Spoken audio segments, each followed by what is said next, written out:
درود بھیجے گا محمد و آل محمد پر۔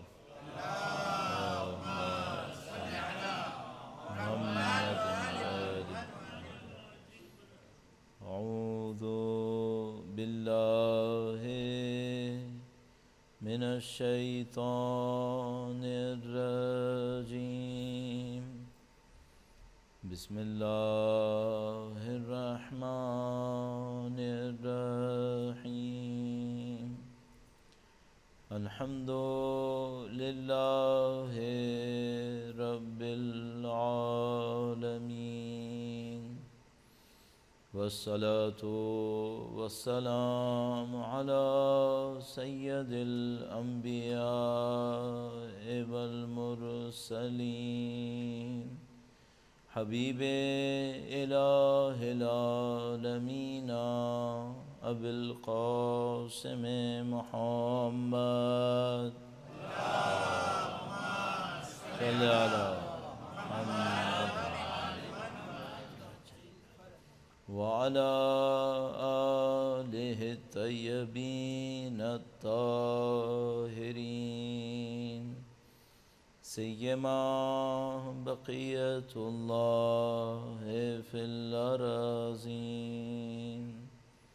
قال اللہ تعالی فی کتابہ الکریم، بسم اللہ الرحمن الرحیم، ام حسبت ان اصحاب الکہف والرقیم كانوا من آیاتنا عجبا۔ درود بھیجے گا محمد و آل محمد پر۔ صلی علی محمد۔ پروردگار عالم کا انتہائی احسان ہے، انتہائی لطف و کرم ہے، اس نے ہمیں دین کی ہدایت نصیب فرمائی۔ شب جمعہ کے موقع پر خداوند متعال نے اپنے دین کے اوپر غور و فکر کرنے والوں میں سے قرار دیا۔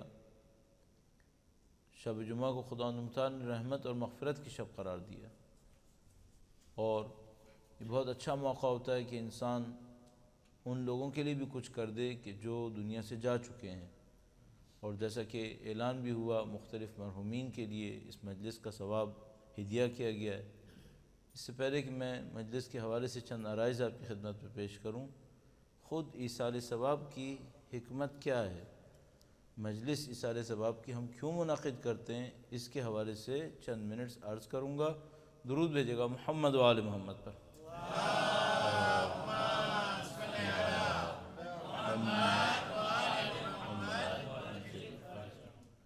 جیسے ہم کہتے ہیں ایصال ثواب، تو ثواب کا مطلب وہ اجر ہے، وہ فائدہ ہے جو خداوند متعال کسی کو اس دنیا کے علاوہ پہنچا رہا ہوتا ہے۔ تو ایک اس نتیجہ ہوتا ہے جو کسی اچھے کام کا ہمیں یہاں ملتا ہے، اور ایک وہ رزلٹ ہوتا ہے جو ہم کوئی اچھا کام کریں ہمیں آخرت میں ملتا ہے۔ وہ جو آخرت میں رزلٹ نکلتا ہے اس کو ہم معمولاً ثواب تعبیر کر رہے ہوتے ہیں۔ تو ہمارا اس مجلس سے ہدف کیا ہوتا ہے؟ ہمارا مقصد یہ ہوتا ہے کہ ہم کوئی اچھا کام کریں اور خدا اس کا ثواب مرحومین تک پہنچا دے گا۔ ایصال کا مطلب یہی ہوتا ہے، ایصال یعنی پہنچا دینا۔ اب اس کے پیچھے لاجک کیا ہے؟ اس کی لاجک یہ ہے کہ جو دنیا سے چلا جاتا ہے، آپ دنیا میں ہوں، آپ اچھے کام کر سکتے ہیں، خداوند متعال آپ کو ثواب دے گا، آپ کے درجات بلند کرے گا، آپ کو روح کی پاکیزگی دے گا۔ لیکن اگر کوئی دنیا سے چلا جائے تو اب وہ خود تو کچھ بھی انجام نہیں دے سکتا، اس کا خود انجام دینے کا چیپٹر کلوز ہو جاتا ہے۔ اب اگر خدا چاہتا تو وہ یہ کہتا کہ جو دنیا سے چلا گیا اس کا چیپٹر کلوز، اس کا معاملہ ختم، لیکن خداوند متعال نے یہ نہیں کیا۔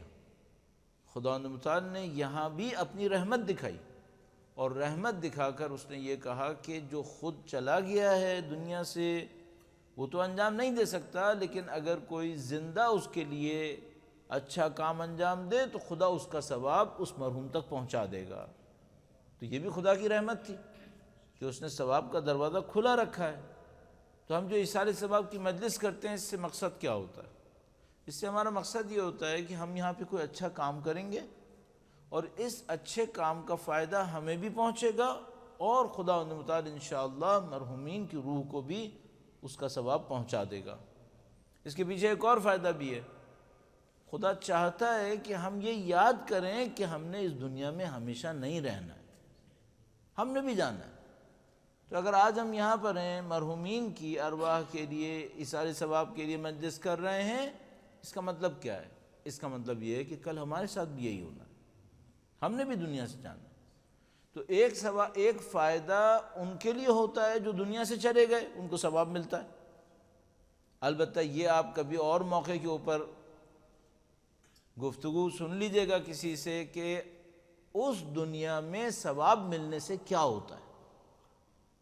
وہ پوری ایک دنیا ہے، صرف قبر میں تو انسان نہیں لیٹا رہتا، قبر ایک نشانی ہوتی ہے، پوری دنیا ہوتی ہے، تو وہاں ثواب مل کے کیا ہوتا ہے پھر، اور وہاں پہ زندگی کیسی ہوتی ہے۔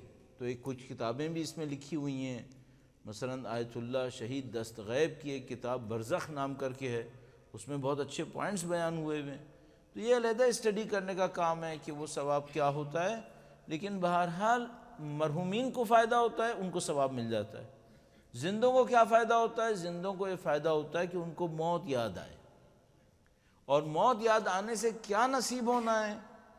موت آنے سے ہمیں یہ پتہ چلے کہ ہم زندہ کیوں ہیں، کیوں خدا متعالی نے زندہ رکھا ہوا، وہ ہم سے زندگی میں کیا چاہتا ہے۔ تو اب ایصال ثواب کی حکمت میں نے آپ کی خدمت میں عرض کر دی۔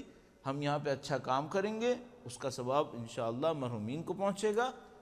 ایک اور کام میں کرنا چاہوں گا، ایک دفعہ ہم کیا کرتے ہیں، مجلس پڑھتے ہیں 40 منٹ 50 منٹ، اس سے ثواب بنتا ہے، سید الشہداء کا ذکر ہوتا ہے، مصائب ہوتے ہیں۔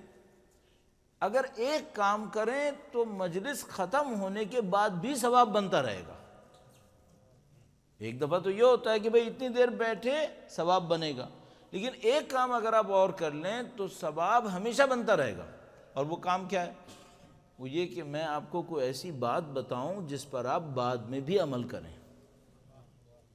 تو اگر میں آپ کو کوئی ایسی بات بتاؤں جس پر آپ بعد میں بھی عمل کریں تو جتنی دفعہ بھی آپ عمل کریں گے اس کا ثواب بھی مرحومین کی روح کو پہنچتا رہے گا، تو مسلسل ثواب بنے گا اور مسلسل ثواب مرحومین کو پہنچتا رہے گا۔ تو ایصال ثواب کی مجلس میں خاص کر ایسی باتیں ہونی چاہیے جس پر بعد میں بھی عمل ہو، تاکہ انشاءاللہ ثواب بنتا رہے اور مرحومین کی روح کو پہنچتا رہے۔ ان تمام مرحومین کی مغفرت کے لیے، درجات کی بلندی کے لیے اور سید الشہداء کی نظر لطف کو حاصل کرنے کے لیے درود بھیجیں محمد و آل محمد پر۔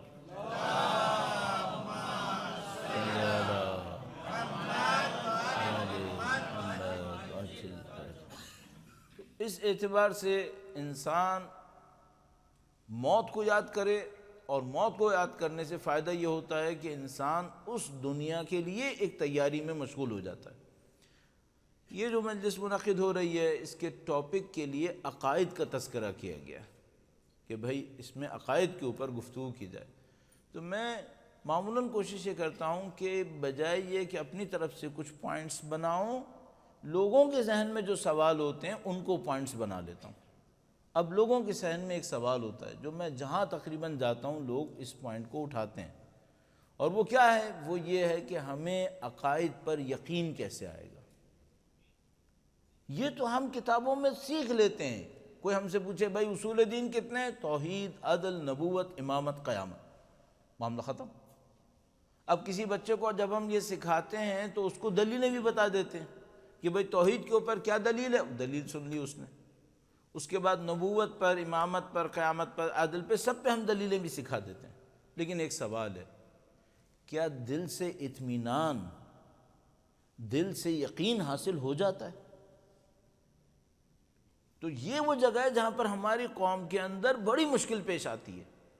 بہت سارے بچے دینیات کے اندر، اسلامک اسٹڈیز کے اندر مثال کے طور پر 100% مارکس لے لیتے ہیں، لیکن جب ان کے اندر دیکھتے ہیں کہ بھئی ان کا یقین کہاں پہنچا، تو ہم دیکھتے ہیں نہیں، یقین کوئی خاص جگہ کے اوپر نہیں پہنچا۔ تو اس کی وجہ کیا ہوتی ہے؟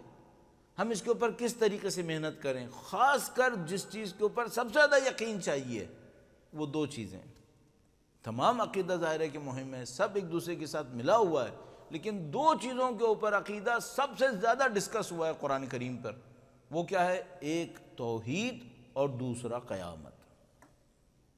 سب سے زیادہ جس کے اوپر قرآن کریم نے گفتگو فرمائی ہے وہ ایک توحید کے اوپر ہے، دوسرا قیامت کے اوپر ہے. تو میں دونوں کے بارے میں یقین حاصل کرنے کے لیے چھوٹے چھوٹے سے کچھ پوائنٹس عرض کروں گا. درود بھیجے گا محمد و آل محمد پر. صلی علی محمد آل محمد وعجل فرج. اب یہاں پہ ہمارے بزرگان بھی موجود ہیں جن کی عمر گزر چکی ہے، شاید ان کے لیے یہ پہلا پوائنٹ کارآمد نہ ہو، لیکن چونکہ بچے بھی بیٹھے ہوئے ہیں، جوان بھی بیٹھے ہیں، اور جن کی عمر گزر گئی ہے ان سب کو میں نے حسن ظن کے تحت کہہ دیا کہ شاید فائدہ نہ ہو، لیکن شاید فائدہ ہوگا. اور وہ کیا پوائنٹ ہے؟ پوائنٹ بہت سادہ سا ہے. آپ توحید پہ یقین رکھتے ہیں یا نہیں رکھتے؟ تو پھر ایک کام کر لیجئے، اپنے ذہن سے خود خدا پہ دلیل لائیں، اور جتنے بھی اس پر اعتراض ہوں خود ہی اس کا جواب بھی نکالیں. اب مثال کے طور پر ہم خدا پہ دلیل لاتے ہیں، ہم کہتے ہیں بھائی سب کو کسی نے خلق کیا ہے، ہر ایک کو خالق کی ضرورت ہے، اور وہ خلق کرنے والا، بنانے والا، کریٹ کرنے والا خدا ہے. ہو گئی دلیل، ظاہر میں تو پوری ہو گئی. لیکن ایک بہت بڑا سوال ہر بچے کے اور بڑے کے دماغ میں آتا ہے، اگر سب کو بنانے والے کی ضرورت ہے تو خدا کو بنانے والے کی ضرورت کیوں نہیں ہے؟ بھائی یہ سوال آتا ہے یا نہیں آتا ہے؟ آتا ہے. اب میں پوچھوں گا دینیات کی سلیبس میں اس کا جواب موجود ہے؟ اگر جواب موجود ہے تو بچوں کو وہ جواب کیوں نہیں آتا؟ اچھا یہ سوال کوئی سادہ سوال نہیں ہے. ایک اسکالر شہید مرتضیٰ مطہری رہے، شہید مرتضیٰ مطہری نے ایک کتاب لکھی کہ جس میں ویسٹ میں میٹیریلزم کے گروتھ کو ریزن دیے گئے تھے کہ کیا وجہ ہوئی کہ ویسٹ میں میٹیریلزم بہت زیادہ بڑھ گیا اور ریلیجن کو شکست ہونے لگی. اور یہ اسپیشلی رینیسانس کے بعد ہوا، یعنی 17th سینچری کے اندر. تو انہوں نے اس کے ریزنز کو بیان کیا. اس میں ایک ریزن انہوں نے یہ دیا کہ بعض فلاسفرز نے کچھ کویسچنز اٹھائے تھے جس کو ریلیجیس لوگ جواب نہیں دے سکے، اچھی طرح جواب نہیں دے سکے. ہم لوگوں کی خوش قسمتی ہے کہ ہمارے پاس اسلامک فلسفہ یا اسلامک فلسفی 1000 سال سے کم بہت اسٹرانگلی انوالو ہے. اور وہ سوال جو آج کے دور میں بہت نئے اسکالرز لے کر آتے ہیں، ہمارے ہاں وہ سوال بعض اوقات 800 سال پہلے آ چکے ہیں، جواب دیے جا چکے ہیں. مثال کے طور پر یہ سوال جو ابھی آپ کے سامنے میں نے دہرایا، یہ ابھی تک ویسٹرن ورلڈ کا ویلڈ کویسچن ہے کہ اگر سب کو بنانے والے کی ضرورت ہے تو خدا کو بنانے والے کی ضرورت کیوں نہیں ہے؟ اس کو بھی ضرورت ہوگی نعوذ باللہ. یہ کویسچن کہاں سے سب سے زیادہ ہائی لائٹ ہوا؟ یہ برٹرینڈ رسل نے اپنی ایک بک کے اندر ہائی لائٹ کیا. برٹرینڈ رسل انگلش فلاسفر جس کا میرے خیال میں 70s میں انتقال ہوا، اس نے اس کویسچن کو ہائی لائٹ کیا، اور اس نے ایک موقع کے اوپر اس بات کو ڈسکس کیا کہ اس کویسچن کے جواب نہ دینے کی وجہ سے میں کرسچینٹی پہ بلیف نہیں کرتا. اچھا اب سوال یہ ہے کہ کیا مسلمانوں کے پاس اس کا جواب ہے؟ کنفرم جواب ہے. ابھی اگر کوئی مجھ سے کہے کہ بھائی بیٹھیں اور جواب دیں تو میں اجمالاً جواب دے دوں گا، لیکن میں آپ سے ایک بات کہوں گا، جتنے بھی ہمارے جوان بیٹھے ہیں، بچے بیٹھے ہیں، حتیٰ بڑے، ان سب سے ایک بات کہوں گا، آپ اپنے ذہن میں جتنے بھی آبجیکشنز ہیں سب کو ایک ایک کر کے سامنے لائیں، اور جتنے بھی اسکالرز آپ کو ملیں ان سے ان کویسچنز کو سولو کرائیں. کیوں؟ اگر آپ نے کویسچنز کو سولو نہیں کیا تو آپ کے یقین میں اسی حساب سے کمی باقی رہے گی، کبھی بھی یقین نصیب نہیں ہوگا. کیوں؟ ڈاؤٹ میں رہیں گے ہمیشہ. ایک روایت پہلے آپ کی خدمت میں عرض کر دوں، مولا چھٹے امام سے ہے، درود بھیجے گا محمد و آل محمد۔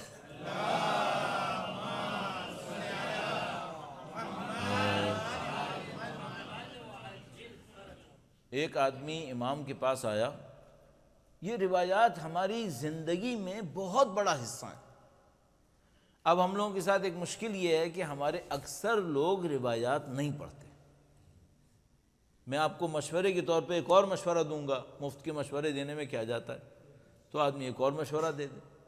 اپنی زندگی میں ایک کتاب کم سے کم اپنے ساتھ ایسی رکھیں، رات کو سونے سے پہلے 1-2 روایتیں پڑھ لیں۔ نہج البلاغہ رکھ لیں اپنے ساتھ، رات کو سونے سے پہلے 2 لائن 3 لائن نہج البلاغہ پڑھ لیں۔ روایتوں کی بہت ساری کتابیں موجود ہیں جو اردو زبان میں، انگلش میں، فرینچ میں روایتوں کو بیان کرتی ہیں، 1-2 روایتیں پڑھ لیں۔ اچھا ممکن ہے کوئی کیا ہمیں سمجھ میں نہیں آتی، تو اسکالرز موجود ہیں، معلوم کر لو، بزرگ موجود ہیں، بڑے موجود ہیں، ان سے پوچھ لو، لیکن روایتیں ضرور پڑھیں۔ کیوں؟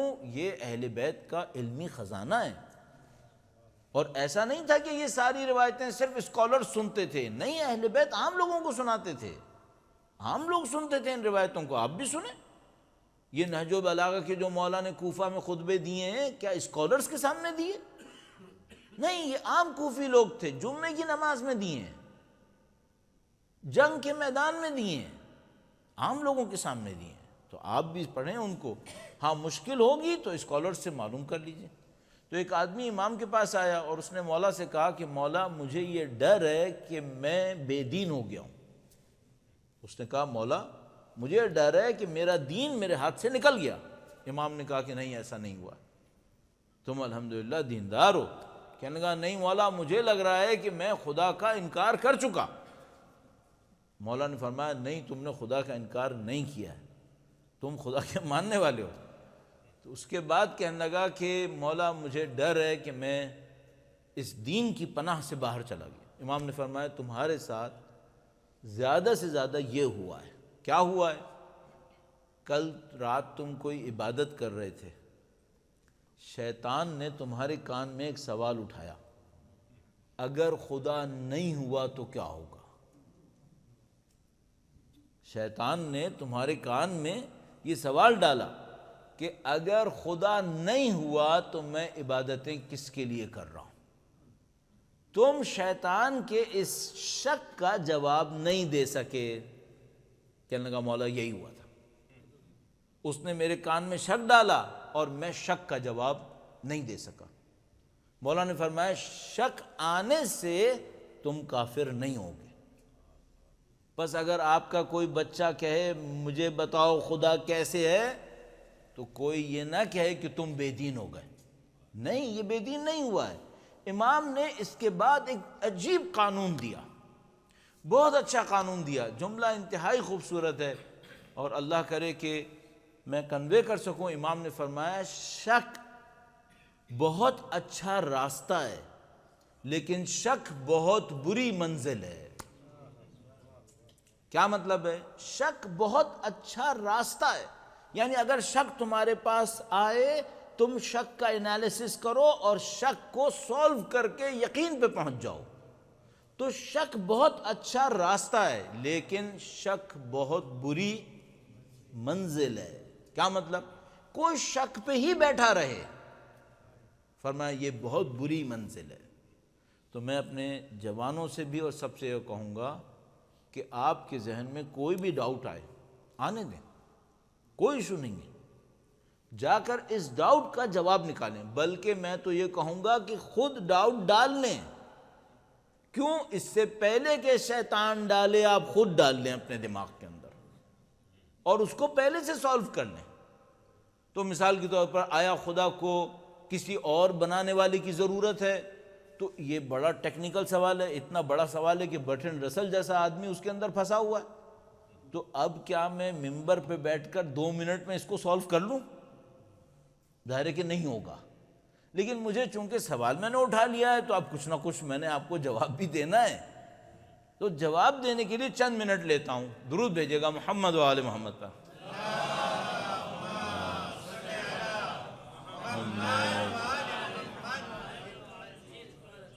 ہم یہ کہتے ہیں کہ یہ جو کسی کو بنانے والے کی ضرورت ہوتی ہے یہ اس کو ہوتی ہے جس کے اندر پہلے سے کوئی کمی ہو. جس میں پہلے سے کمی ہو اس کمی کو پورا کرنے کے لیے باہر والے کی ضرورت پڑے گی. مثلا بھائی میں پیدا ہوا 1900 کچھ میں، کیا ضرورت کہ اپنی ڈیٹ آف برتھ بتاؤں؟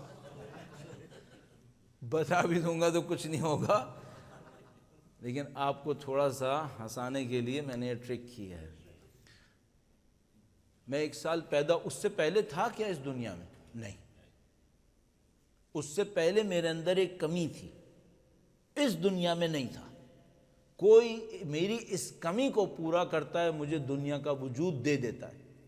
میری ایک کمی کو کسی نے پورا کیا، اس کا مطلب ہے مجھے خالق چاہیے. میری ایک کمی پورا کی، کوئی خالق چاہیے. اچھا یہ جو زمین ہے ریونین آئیلینڈ کتنے سال پرانا ہے اللہ ہی جانتا ہے، یا ریونین کی ہسٹری پڑھنے والے جانتے ہوں گے. یہاں کے جیولوجسٹ کو پتا ہوگا کہ بھئی یہ والکینو کب پھٹا تھا، کب بنا تھا. پلانٹ کا ہمیں پتا ہے.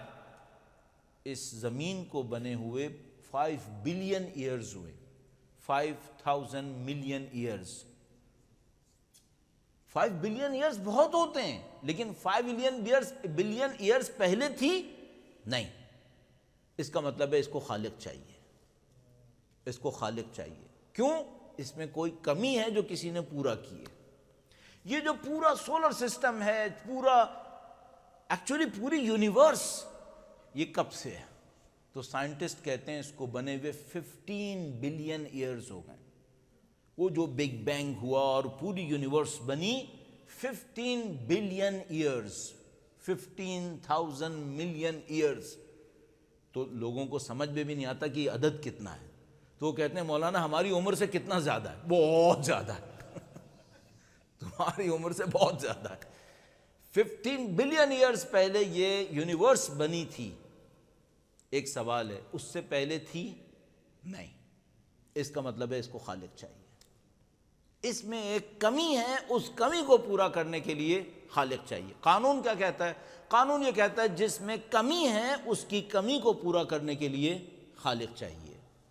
اب اگر کوئی ہو جس میں کوئی کمی نہ ہو، ہر چیز کا پرفیکشن اس کے اندر ہو، ہمیشہ سے ہو اور ہمیشہ رہے گا، اس میں کوئی تبدیلی نہ آتی ہو، اس میں کوئی کمی نہ ہوتی ہو، اب اس کو خالق چاہیے؟ ہم کہیں گے نہیں، یہ باقی سب کا خالق ہوگا، اس کو کوئی خالق نہیں چاہیے ہوگا. ریزن یہاں پر ہے. برٹرینڈ رسل عجیب عقل مندی کرتا ہے اور کہتا ہے دیندار یہ کہہ رہے ہیں کہ خدا نے خود اپنے آپ کو پیدا کیا ہے. کوئی دیندار اسکالر کا بچہ بھی یہ نہیں کہتا ہے. وہ کہاں سے ہمارے سر کے اوپر یہ ڈال رہا ہے؟ کسی نے یہ نہیں کہا ہے کہ خدا نے خود اپنے آپ کو پیدا کیا. نہیں، ہمارا آرگومنٹ یہ ہے کہ پیدا کرنے کی، خلق کرنے کی، کریٹ کرنے کی ضرورت اس کو آتی ہے جس میں کوئی کمی ہو، ڈیفیشنسی ہو. اور جس میں کوئی ڈیفیشنسی نہیں ہے، پرفیکٹ ان ایوری سینس، اس کو کسی خالق کی ضرورت نہیں ہے. یہ خدا ہے، یہ خدا ہے. اس خاطر ہم کہہ رہے ہیں خالق کی ضرورت نہیں ہے.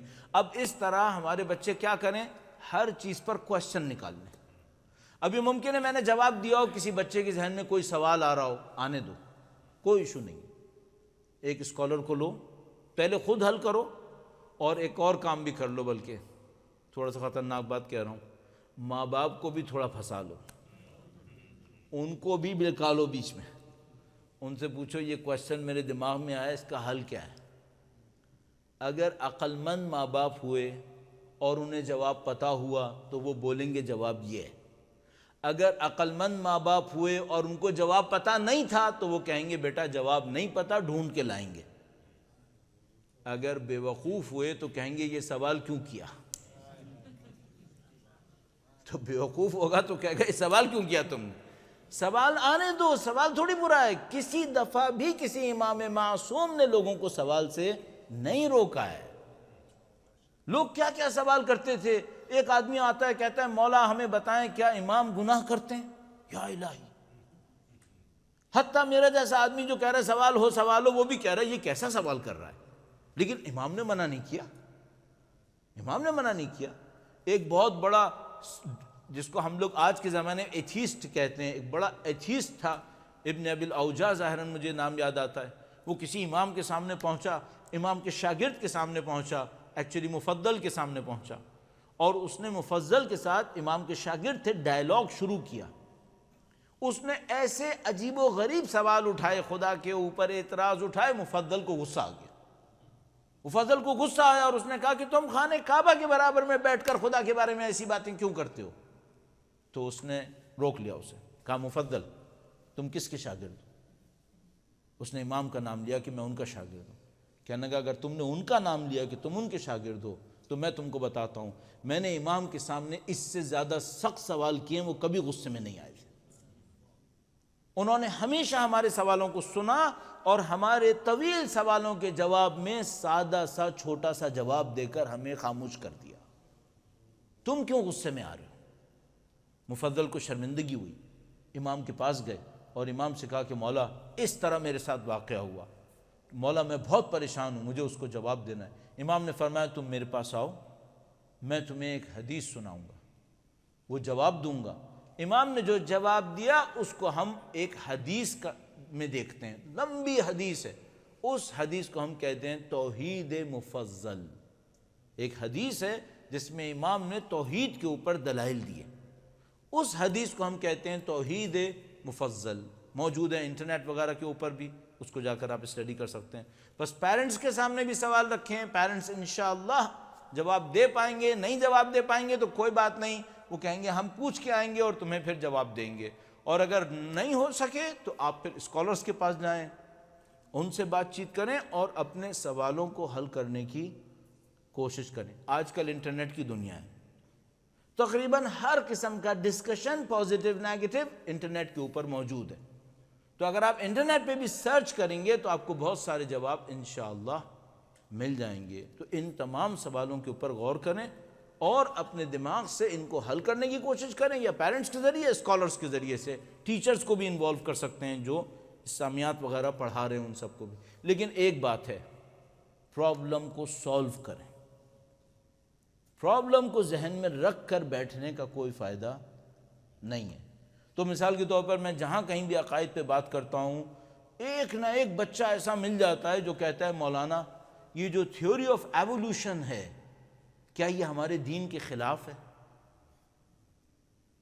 تو اس کا جواب میں ہمیشہ دیتا ہوں، تھیوری آف ایوولوشن میں ایسی کوئی چیز نہیں ہے جو ہمارے دین کے خلاف ہو یا ہمارا دین تھیوری آف ایوولوشن کو ایکسیپٹ کرتا ہو. ایکسیپٹ کرنا یا ریجیکٹ کرنے کا دین کے اندر تھیوری آف ایوولوشن سے کوئی چانس نہیں ہے. یعنی ایکسیپٹ بھی ہو سکتی ہے، ریجیکٹ بھی ہو سکتی ہے. سب سے پہلے یہ دیکھو یہ تھیوری ایکسیپٹ ہوگی یا نہیں ہوگی. بعد میں کوئی یہ کہے کہ اس کا مطلب یہ ہوا کہ حضرت آدم جو ہیں وہ نعوذ باللہ بندر کی نسل سے تھے. اس کے بہت سارے جواب ہیں، اس کے بہت سارے جواب ہیں. بگ بینگ تھیوری کیا توحید کے خلاف ہے؟ نہیں، بگ بینگ تھیوری توحید کے کوئی خلاف نہیں ہے. کیا جو خدا نے کہا کن فیکن اس کے خلاف ہے؟ نہیں، اس کے بھی کوئی خلاف نہیں ہے. سب سے پہلے دیکھو تھیوری ہے کیا. ہم کچھ 2-3 ہفتے پہلے اسٹیفن ہاکنگ دنیا سے گیا، اس نے اس کے اوپر بہت کام کیا کہ بگ بینگ تھیوری اور کاسمولوجی کے کریشن آف یونیورس کے لیے کیا آئیڈیاز ہیں. مجھے کوئی چیز ایسی اس میں نظر نہیں آ رہی جو توحید کے خلاف ہے. انڈرسٹینڈنگ ضروری ہے، صرف نام سننا کافی نہیں ہے کہ ایک تھیوری ہے بگ بینگ، اب آپ کے دماغ میں آ گیا یہ تو دین کے خلاف ہے. ایک تھیوری آف ایوولوشن ہے، یہ دین کے خلاف ہے. نہیں، ایسا نہیں. غور سے دیکھو تمام چیزوں کو اور آپ اپنی اسٹرینتھ کو حاصل کریں. ایک بات میں آپ کو اس سلسلے میں آخری کہہ دوں، الحمدللہ رب العالمین ہمارے پاس جو عقائد پہ ڈسکشن ہے یہ 1400 سال پرانا ہے اور اس کی بیس خود اہل بیت کے کلمات ہیں.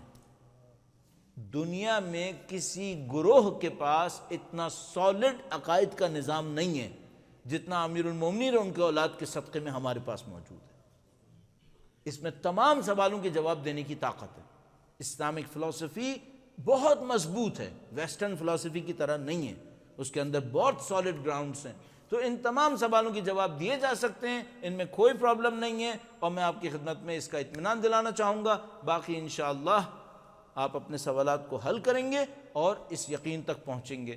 اب اس کے بعد ایک دوسرا اسٹیج بھی ہے، وہ بھی عرض کروں جلدی سے، درود بھیجیے گا محمد و آل محمد پر۔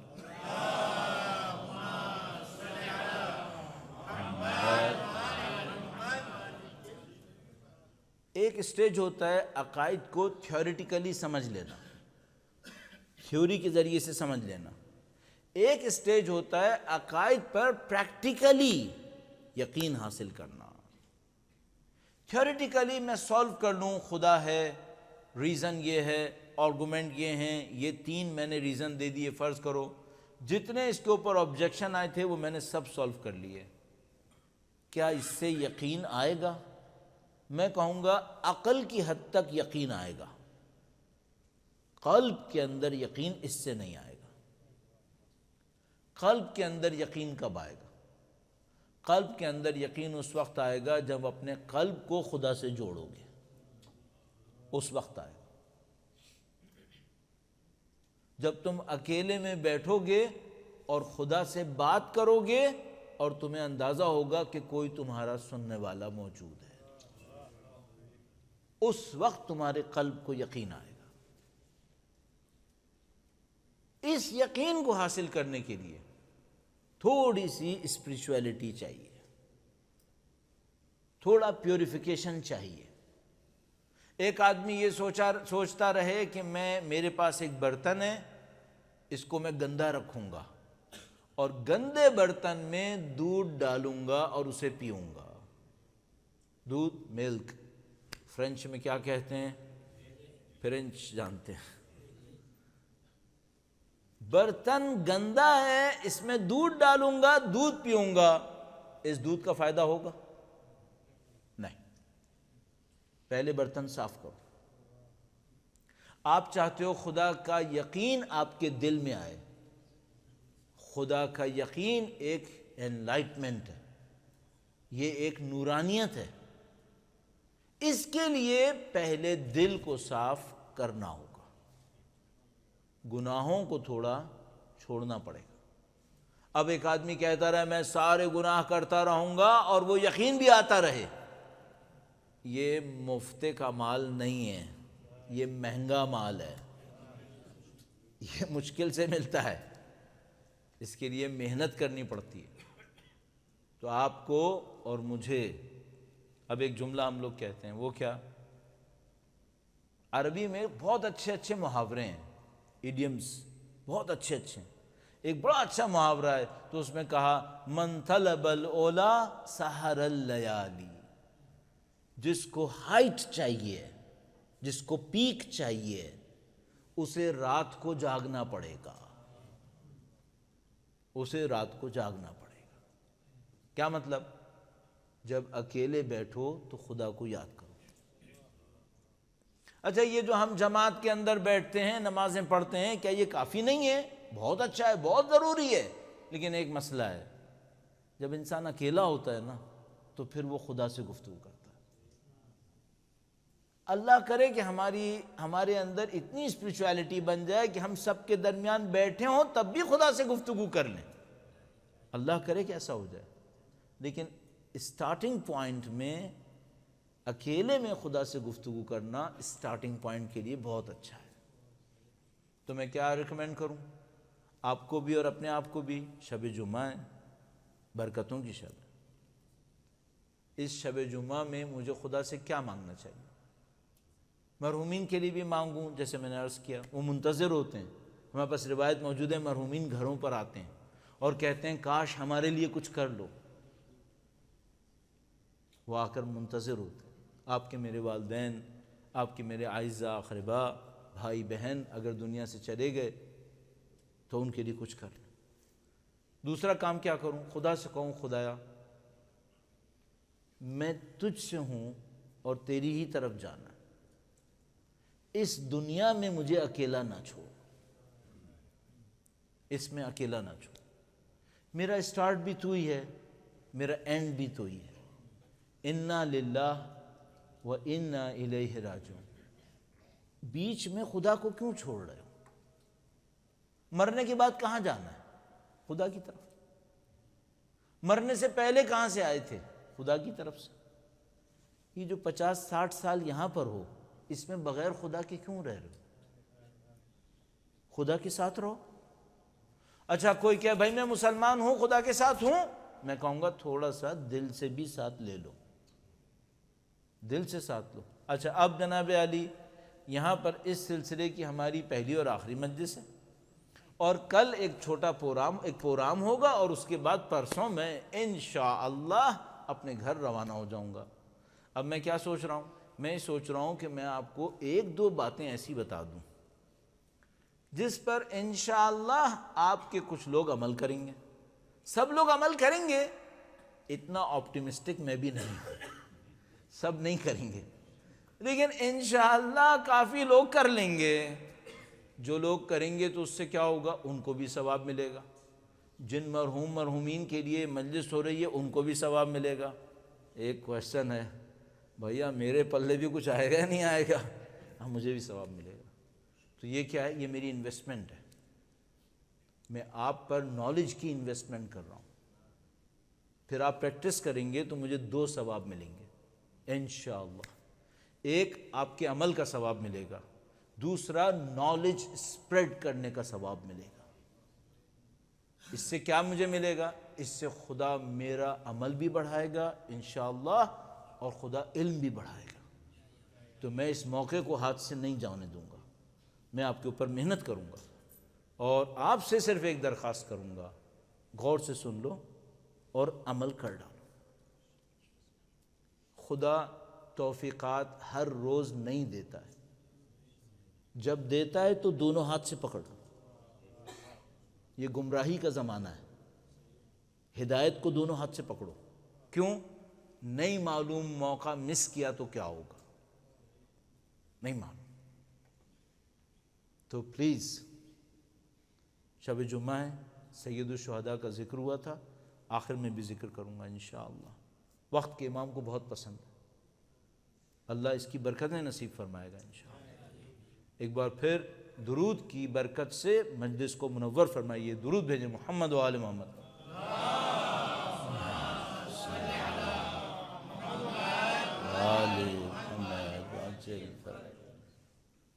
دوستو میں بھی طالب علم ہوں، اور میں طالب علم ہونے کے ساتھ 2 کام کرتا ہوں۔ ایک تو یہ کہ میں کتاب پڑھتا ہوں، استادوں سے سیکھنے کی کوشش کرتا ہوں۔ دوسری بات یہ ہوتی ہے کہ میں پریکٹس کرتا ہوں، اور پریکٹس کا ایکسپیریمنٹ کرتا ہوں، پھر دیکھتا ہوں میرے اوپر اثر پڑا یا اثر نہیں پڑا۔ اگر میرے اوپر اثر پڑتا ہے پھر میں وہ لوگوں کو بتاتا ہوں۔ کیوں؟ ٹیسٹڈ ہے، اثر ہو چکا، اثر ہو گیا، اور جب میرے اوپر ہوا ہے تو آپ پر بھی ہو جائے گا انشاءاللہ۔ پھر میں ایک اور کام کرتا ہوں، ایک جگہ بتاتا ہوں، دیکھتا ہوں وہاں اثر ہوا یا نہیں ہوا، دوسری جگہ بتاتا ہوں وہاں اثر ہوا یا نہیں ہوا۔ اب جو میں بتانے والا ہوں یہ بہت سارے کنٹریز میں بتا چکا ہوں اور اثر نوٹ کر چکا ہوں، ٹیسٹڈ ہے، اس میں نیا ایکسپیریمنٹ کوئی نہیں ہے، یہ سب ٹیسٹڈ ہے۔ وہ میں آپ کی خدمت میں کیا بتاؤں گا؟ ایک ایسا عمل بتاؤں گا جس میں آپ کو کوئی نیا عمل نہیں کرنا ہے، پرانے عمل کو اچھا کرنا ہے۔ اور 2 انشاءاللہ کہوں گا، ایک کو تو تھوڑا سا ٹائم لگے گا، چند منٹس لگیں گے، ایک کو بہت تیزی سے انشاءاللہ اگر کہہ سکا۔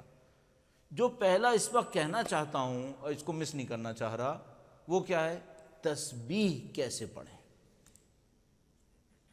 تسبیح سب پڑھتے ہیں یا نہیں پڑھتے؟ الحمدللہ ہمارے بزرگوں نے جو ہمیں اچھی چیزیں سکھائی ہیں ان میں سے ایک تسبیح ہے۔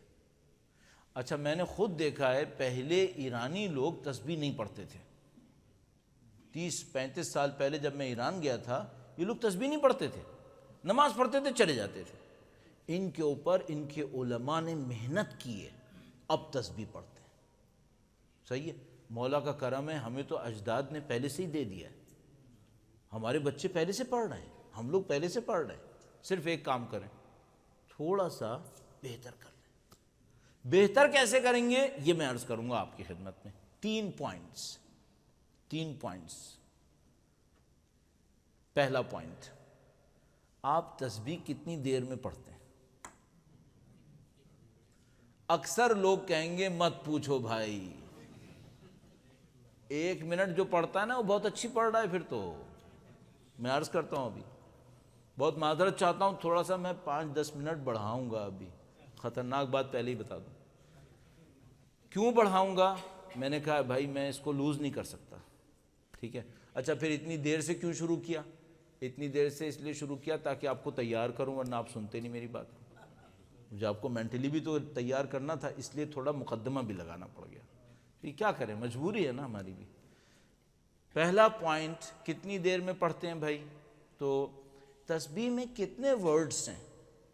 ایک ورڈ ہے اللہ، ایک ورڈ ہے اکبر، اللہ اکبر۔ کتنی دفعہ ہے؟ 34۔ تو اللہ اور اکبر ایک 2 ورڈ ہوئے اور 34 ٹائمز ہے تو یہ ہو گئے 68۔ اسی طرح الحمدللہ، اسی طرح سبحان اللہ، صحیح ہے؟ تو یہ سب ملا کے 200 ورڈز بنتے ہیں، صحیح ہے؟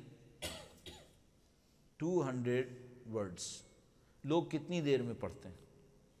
بہت معذرت کے ساتھ عرض کر رہا ہوں، میں نے ایک غلط کام جو اس سلسلے میں کیا وہ یہ کہ بعض لوگوں کو پڑھتے ہوئے اسٹاپ واچ پہ نوٹ کر لیا اپنے لیے، اپنے آپ کو سکھانے کے لیے۔ تو میں نے دیکھا کہ بھائی لوگ اس کو، زیادہ تر لوگ 20 سیکنڈ میں پڑھتے ہیں۔ 20 سیکنڈ کا مطلب یہ ہے کہ یہ لوگ 200 ورڈز 10 ورڈز پر سیکنڈ کی سپیڈ سے پڑھ رہے ہیں۔ 10 ورڈز پر سیکنڈ۔ اگر میں آپ کو ابھی مائک کے اوپر وہ پڑھوں جو لوگ پڑھتے ہیں تو آپ کو اچھا نہیں لگے گا، آپ کو اچھا نہیں لگے گا۔ پہلی بات میں آپ سے ایک بات کہوں گا، اچھا میں کیا کرتا ہوں دین میں، جب بھی مجھے کوئی نئی بات پتہ چلتی ہے نا کہ یہ پریکٹس کرو، میں اس کا ٹائم نوٹ کرتا ہوں تاکہ میرا نفس دھوکہ نہ دے کہ ٹائم نکل رہا ہے، ٹائم نکل رہا ہے۔ تو مثلا کسی نے مجھے بتایا کہ صبح فجر کی نماز کے بعد مولا امیر المومنین کی روایت ہے، درود بھیجے گا محمد و آل محمد،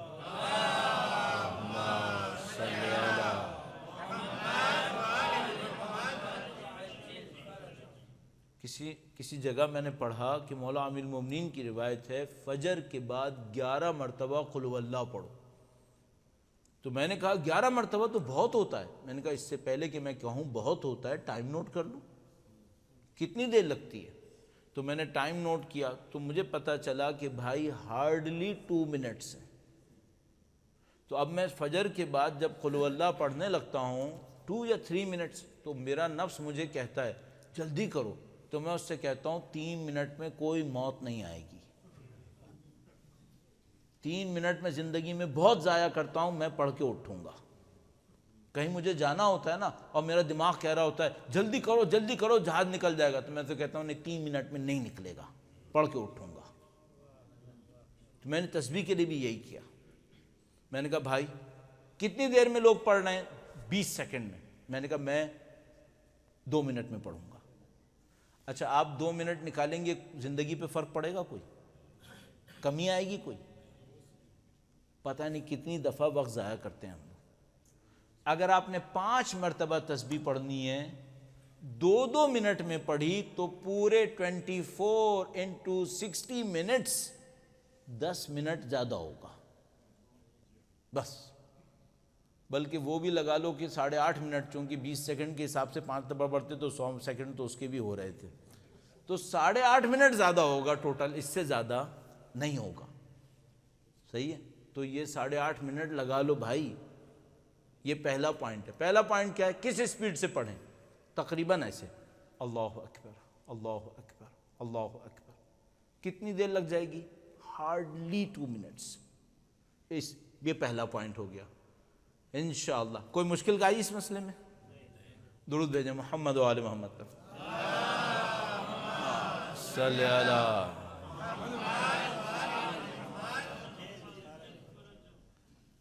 دوسرا پوائنٹ، ہم لوگ زیادہ تر دین کے جو دعائیں پڑھتے ہیں سوچے سمجھے بغیر پڑھتے ہیں، چاہے وہ درود ہو، چاہے وہ دعائے سلامتی امام ہوں، چاہے وہ نماز کے ذکر ہوں، سوچے سمجھے بغیر پڑھے جا رہے ہیں۔ مثلا جب آپ نماز میں کہتے ہیں بحول اللہ وقوتہ اقوم واقعد، اللہ کی دی ہوئی طاقت سے کھڑا ہوتا ہوں اور بیٹھتا ہوں، یہ سوچتے ہیں کیا؟ میرے خیال میں 10% بھی نہیں سوچتے۔ کہہ دیا بحول اللہ، ختم۔ جب ہم کہتے ہیں سمع اللہ لمن حمیدہ، تو سوچتے ہیں کہ ہم نے کیا کہا؟ کہہ دیا۔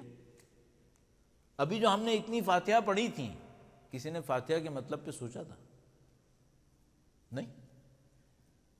یہ جو ہم بغیر سوچے سمجھے بولیں، اس پہ ثواب کتنا مل جائے گا ہمیں؟ ملے گا ثواب انشاءاللہ۔ دوسرا پوائنٹ یہیں پر ہے، آپ تسبیح بولو، پہلا پوائنٹ تھوڑا ہلکا کرو، اللہ اکبر اللہ اکبر اللہ اکبر۔ دوسرا پوائنٹ، یہ جو اللہ اکبر ہے اس کا ایک مطلب ہے، اللہ کی کبریائی، اللہ کی عظمت، اللہ خالق کائنات ہے۔ کتنے پلانٹس، کتنے سٹارز، کتنے ملین لائٹ ایئرز تک یونیورس ہے جو خدا نے بنائی ہے۔ اس کو سوچو، اللہ کی عظمت کو سوچو، میں اس عظمت کے سامنے کیا ہوں؟ وہ ایک آدمی مذاق میں کہتا تھا تم اللہ کے سامنے تربوز کا بیج بھی نہیں ہو، کچل دے گا تمہیں، تم تربوز کے بیج بھی نہیں ہو تم تو۔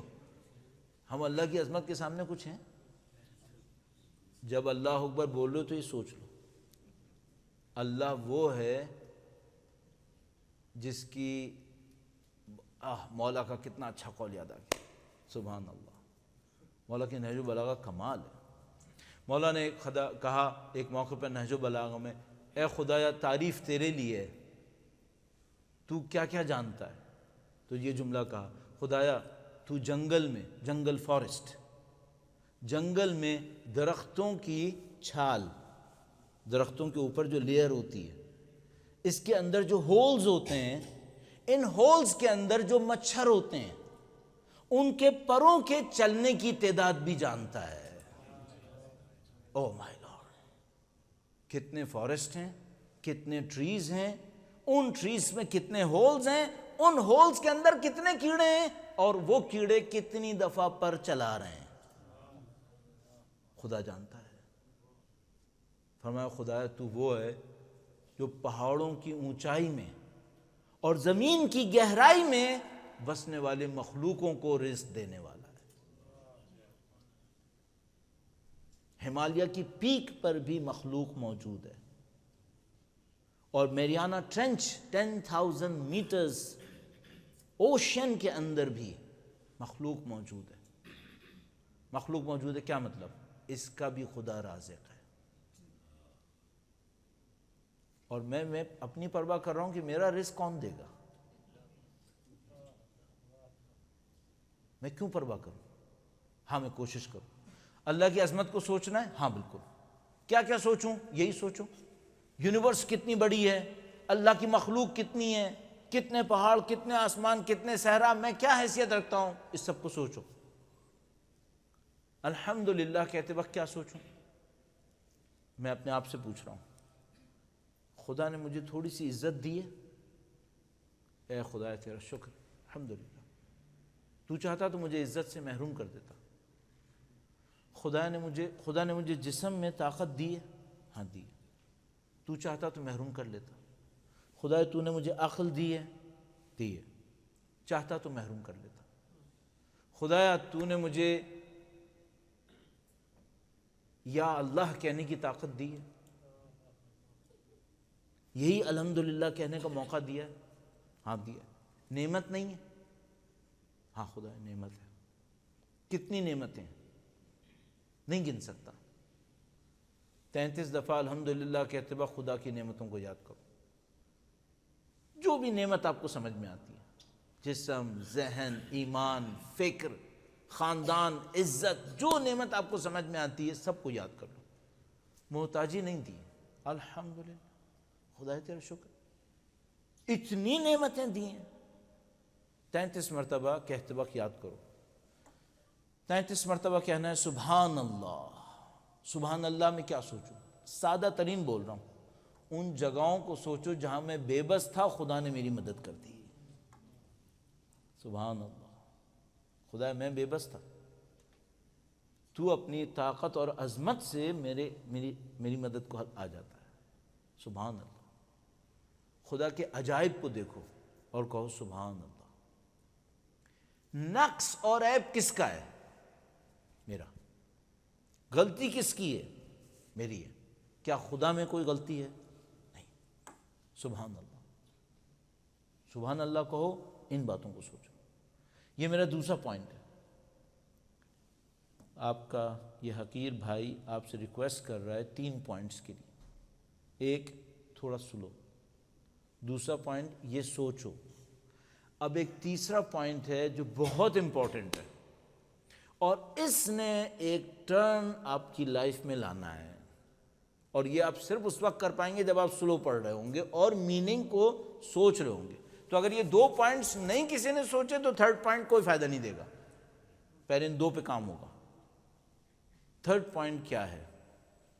3rd پوائنٹ ایک عجیب سا پوائنٹ ہے، اور بعض اوقات بتانا مشکل پڑتا ہے، لیکن میں اس کو عرض کرتا ہوں۔ دیکھیے، آپ تصور فرمائیں کہ آپ کہیں گے اللہ اکبر۔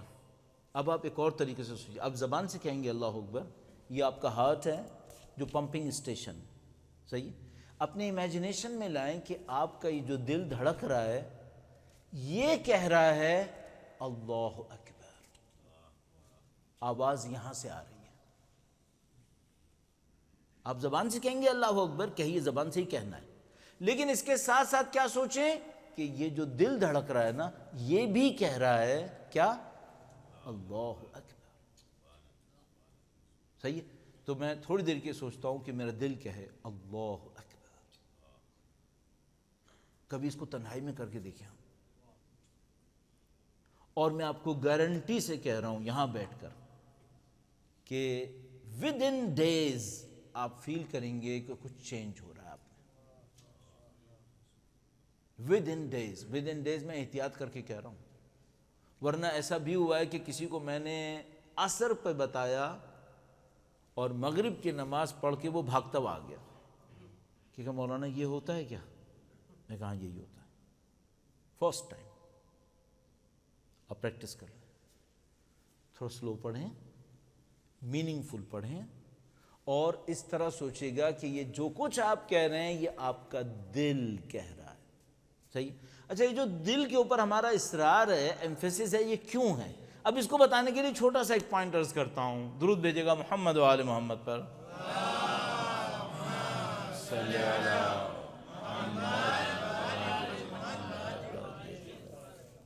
میں بہت زیادہ ایڈورٹیزمنٹس وغیرہ کے اوپر یقین نہیں کرتا، اور انٹرنیٹ کے اوپر بہت ساری چیزیں کارآمد ہوتی ہیں، لیکن بہت ساری چیزیں فضول بھی ہوتی ہیں۔ لیکن بہرحال کچھ چیزیں کارآمد ہیں۔ ان میں سے ایک چیز یہ ہے، آپ لوگ ظاہر فرینچ اسپیکنگ لوگ ہیں، لیکن اگر انگلش میں کچھ لوگ کر سکیں تو انگلش میں نیٹ کے اوپر سرچ کر کے دیکھ لیں، مجھے اس کا فرینچ ورژن نہیں پتہ ہے۔ Messages from water, messages from water, پانی کے پیغام۔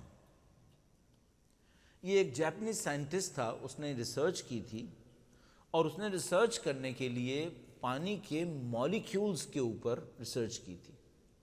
اچھا، اس کی ریسرچ کا سمری کیا تھا؟ سمری یہ تھا کہ اس نے نوٹ کیا کہ پانی میں میسیجز لینے کی طاقت ہے۔ اس نے نوٹ کیا، وہ کیا کرتا تھا کہ پانی کو کسی سرٹن انوائرمنٹ کے اندر رکھتا تھا، پھر اس پانی کا کرسٹل بناتا تھا، فریزنگ کرسٹل بنا کر اس کو مائکروسکوپ کے نیچے رکھ کے اس کی شیپ چیک کرتا تھا، کیا شیپ بنی، کیا ڈیزائن بنا۔ تو اس نے دیکھا کہ جتنے بھی اچھے میسیجز دیے اس کے اوپر مولیکیول کرسٹل بہت خوبصورت تھا، اور جب بھی اس نے گندے میسیجز دیے، اچھا وہ پانی کو میسیجز کیسے دیتا تھا؟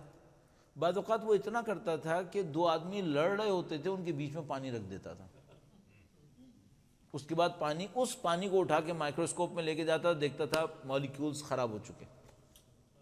2 آدمی سکون سے بیٹھے باتیں کر رہے ہیں، اچھا لگ رہا ہے، وہ پانی رکھ دیتا تھا ان کو بتائے بغیر، اور پھر پانی کو اٹھا کے دیکھتا تھا اس کے مالیکیولز میں کیا نکلا۔ تو ایک ایرانی اسکالر نے یہی کام دعائے کمیل کے ساتھ کر دیا، قرآن کریم کے ساتھ کیا۔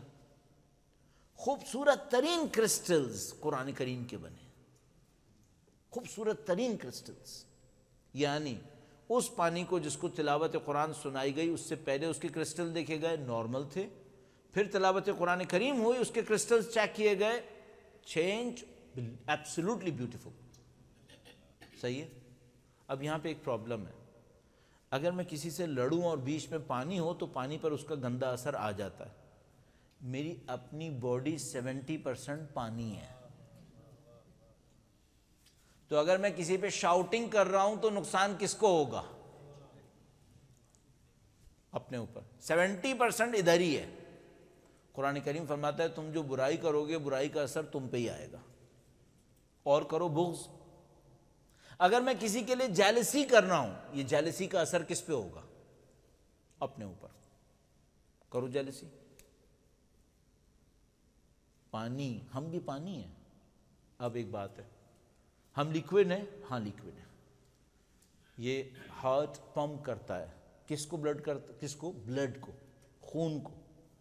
اگر میں تکبیر یہاں پڑھوں تو میرے بلڈ میں تکبیر کا میسج آئے گا یا نہیں آئے گا؟ اور وہ کہاں جائے گا پھر؟ پوری باڈی میں، ایک ایک سیل میں بھیجو۔ تو مثال کے طور پر میں نے ایک کام کیا، اچھا یہ 3 پوائنٹس ہو گئے، 3 پوائنٹس ہو گئے۔ نمبر 1 تھوڑا سلو، نمبر 2 میننگ فل، نمبر 3 جیسے دل کہہ رہا ہے، اور اس کانسیپٹ کے ساتھ کہ دل کہے گا تو پوری باڈی کو پیغام جائے گا۔ صحیح ہے؟ یہ ایک بات ہو گئی۔ اب میں اس کا ایک چھوٹا سا اثر عرض کر دوں آپ کی خدمت۔ اس کا ایک اصلی اثر ہے جو ابھی نہیں بتا رہا، وہ آپ خود دیکھیے گا۔ ایک اور اثر عرض کر دیتا ہوں۔ میں نے اپنے ذہن میں غور کیا کہ یہ تسبیح اللہ کے رسول نے بیوی کو تعلیم کی تھی، سکھائی تھی۔ کب سکھائی تھی؟ بیوی نے آ کر کہا تھا کہ اے والد مجھے نوکرانی کی ضرورت ہے۔ اللہ کے رسول نے کہا اس سے بہتر چیز دوں؟ بیوی نے کہا ہاں، وہ لے لی۔ تو میں نے اپنے دماغ سے سوچا، اب آپ ممکن ہے کہو کہ یار یہ تو بچکانہ فکر ہے، چلو بچکانہ ہی کہہ لو۔ میں نے یوں سوچا، میں نے کہا بی بی نہیں تھکیں گی کیونکہ وہ تسبیح پڑھ رہی ہیں، تو میں ایک کام کرتا ہوں، جب میں تھکوں گا تو تسبیح پڑھوں گا، دیکھتا ہوں فریش ہوتا ہوں یا نہیں ہوتا۔ میں نے اس کو پریکٹس کیا کہ جب میں بہت تھک جاتا تھا اور مجھے کوئی کام کرنا ہے، میں سوچتا تھا فریش ہونا ہے مجھے، تو میں کیا کروں؟ تو میں کہتا ٹھیک ہے میں تسبیح پڑھوں گا، اور ایسے ہی پڑھوں گا۔ تو میں یہ فیل کرتا تھا کہ میں فریش ہوں۔ اب ممکن ہے کوئی سائیکالوجیکل ہے، ممکن ہے سائیکالوجیکل ہو، لیکن میں یہ کام کرتا تھا۔ صحیح؟ اب میں آپ سے کہہ رہا ہوں کافی بول لیا میں نے اس کے اوپر۔ صحیح؟ اب کرنے کا کس نے کرنا ہے؟ یہ آپ نے کرنا ہے۔ صحیح؟ کتنے % لوگ کریں گے؟ میرا سابقہ یہ کہتا ہے، پرانے زمانے کا ایکسپیرینس جو ابھی تک چل رہا ہے وہ یہ کہ اگر کسی گیدرنگ میں 20% لوگ کر لیں تو میں جیت گیا۔ میں بہت زیادہ آپٹیمسٹک آدمی نہیں ہوں، تو میں 20% کو کہتا ہوں کہ بھائی کام پورا ہو گیا۔ صحیح؟ اب آپ سے میں صرف التجا یہ کروں گا کہ ریشو تھوڑا سا بڑھا لینا، تھوڑا 20% سے۔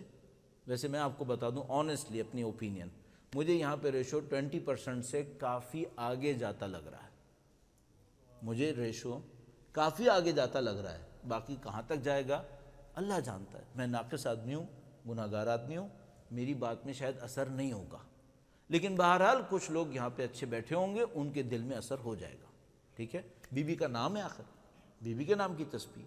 تو 3 پوائنٹس میں نے آپ کو بتا دیے، اس کا آپ کی روح کے اوپر ایک اثر ہونا ہے، انشاءاللہ آپ اس اثر کو حاصل کیجئے گا، اور تسبیح کی اس پریکٹس کو ضرور کیجئے گا۔ اگر آپ نے کیا تو کیا ہوگا؟ جو ہوگا وہ آپ خود دیکھ لیجئے گا، آپ کی اسپرچویلٹی لفٹ کرے گی، آپ کی اسپرچویلٹی کو ایک بوسٹ ملے گا، اور آپ فیل کریں گے کہ ہاں دس از سم تھنگ۔ ہاں ایک بات میں آپ کو بتا دوں، اگر آپ نے گناہ نہیں چھوڑے، جو کوئی کر رہا ہو اور اس نے نہیں چھوڑے، یہ تسبیح نہیں کر پائے گا، یہ میں آپ کو پہلے سے بتا دیتا ہوں۔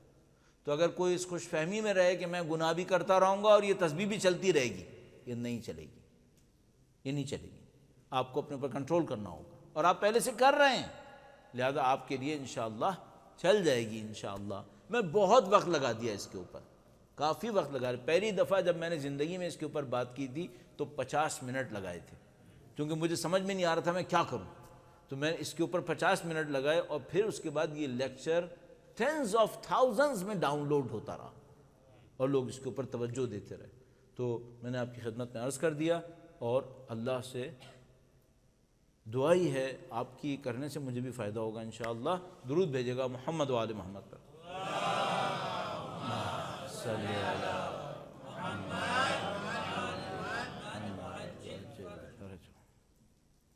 جتنا زیادہ ہم اپنے آپ کو پیوریفائی کریں گے، ہمارا یقین بھی بڑھے گا، ہماری بات میں بھی اثر آئے گا، ہماری بات میں بھی اثر آئے گا۔ دو انسان مت بنو، ایک انسان بنو۔ اندر کو اتنا صاف رکھو، باہر دکھانا مشکل نہ ہو۔ آج کی دنیا کے مشکل ترین کاموں میں سے ایک کام یہ ہے۔ آج کی دنیا منافقت ڈکٹیٹ کر رہی ہے۔ ایک انسان بننا بہت ضروری ہے اور بہت مشکل ہے۔ اس تسبیح پڑھنے سے ایک فائدہ یہ ہوتا ہے، اندر سے پیوریفیکیشن ہوتی رہتی ہے، انسان کی زندگی تبدیل ہوتی ہے۔ عزیزان محترم، شب جمعہ ہے اور فضیلتوں کی شب ہے، فضیلتوں کی شب ہے۔ ایک خاص نماز ہے، لیکن اب وقت بہت ہو چکا۔ یہ فضیلتوں کی شب ہے اور سید الشہداء کے ذکر کی شب ہے۔ ہمارے پاس روایات موجود ہیں کہ شب جمعہ معصومین علیہ السلام کربلا میں جمع ہوتے ہیں، کربلا میں جمع ہوتے ہیں، اور سب مادر حسین کو پرسہ دے رہے ہوتے ہیں۔ عظمتوں کی بی بی کی شخصیت کی عظمت ہے، اور سید الشہداء کی شخصیت کی عظمت ہے۔ ہم لوگ بہت اچھے زمانے میں ہیں۔ کوئی ایک لائٹ کھول دیجیے گا۔ اس اعتبار سے ہم لوگ بہت اچھے زمانے میں کہ خدا متعال نے امام حسین کی شخصیت کو سمجھنے کا ہمیں موقع دیا ہوا ہے۔ پروردگار عالم نے الحمدللہ ہم سب کے دلوں میں امام حسین کی محبت کو ڈالا ہے۔ اور اس کی نشانی کیا ہے؟ اس کی نشانی یہ ہے کہ 1400 سال کے بعد کوئی کسی کے لیے نہیں روتا ہے۔ اب کوئی نہیں روتا، ہاں ذکر کر لیتے ہیں لوگ، لیکن کوئی روتا نہیں ہے ایک دوسرے کے لیے۔ ہمارے کتنے عزیز مر جاتے ہیں، کچھ وقت گزر جاتا ہے تو پھر کوئی نہیں روتا ہے، لیکن امام حسین کا غم اتنا عجیب غم ہے، اور ہم اتنا زیادہ اس غم سے اٹیچ ہوئے ہوئے ہیں الحمدللہ، ہمیں رونے اور رلانے کے لیے پورا واقعہ سننے کی بھی ضرورت نہیں ہوتی۔ تو ہمارے ساتھ کیا ہوتا ہے؟ ہمارے ساتھ یہ ہوتا ہے کہ اگر ہم سے کوئی اشاروں میں بھی جملہ کہے تو ہمارا ذہن پوری کہانی کو یاد کر لیتا ہے۔ اب مثال کے طور پر انہوں نے لائٹ بند کی، اندھیرا ہو گیا۔ اب میں آپ سے اگر صرف اتنا کہوں نا کہ کچھ خواتین اندھیرے میں بیٹھی ہیں، آپ کو یاد آنے لگتا ہے، آپ کے ذہن میں منظر بننے لگتے ہیں۔ اور اگر میں آپ سے کہوں کہ ایک یتیمہ بچی اپنے باپ کے غم میں رو رہی ہے، آپ کا ذہن فوراً سمجھ جاتا ہے۔ اگر میں آپ سے کہوں کہ کوئی بہادر ہے جو پانی لانے گیا ہے، آپ کا ذہن فوراً سمجھ جاتا ہے۔ ایدو شب جمعہ میں نہیں معلوم کن کن کے مصائب کا تذکرہ کیا جا سکتا ہے، بہت مصائب ظاہر ہے سید الشہداء کے، لیکن پتہ نہیں کیوں جب ایسی کسی جگہ کے اوپر میرا ذہن چلنے لگے کہ کس کے مصائب پڑھوں، تو کبھی بھی کسی بھی سمت جاتا ہے میں انہی کے مصائب پڑھ لیتا ہوں۔ اور ابھی میرا دل چاہ رہا ہے بی بی زینب کے مصائب پڑھوں، بی بی زینب سلام اللہ علیہا۔ دو منظر صرف مصائب میں پڑھوں گا عزیزو، جس کو ہم کہیں گے صرف دو روایتیں آپ کی خدمت میں عرض کروں گا۔ پہلی روایت اور دوسری اسی کے تسلسل میں 11 محرم کا دن جب قافلے تیار ہو گئے اور قافلوں کو کوفے کی طرف لے جایا جانے لگا۔ ہمارے پاس روایت موجود ہے کہ مقتل سے اس قافلے کو گزارا گیا، بیویوں نے اماریوں پر بیٹھے ہوئے اپنے بھائیوں کے، عزیزوں کے بے گور و کفن لاشیں دیکھ لیے۔ وہ لاشیں میدان جنگ میں پڑے ہوئے تھے، کسی نے نہیں دفنائے تھے۔ یہ بیویاں جو اماریوں پر بیٹھی ہوئی تھیں، کاش میرے پاس وقت ہوتا تو اماریوں کو عرض کرتا، کیوں؟ چونکہ زیارت ناحیہ میں امام نے اس کو مصائب میں بیان کیا ہے کہ بیویاں اماریوں پر بیٹھی ہوئی تھیں۔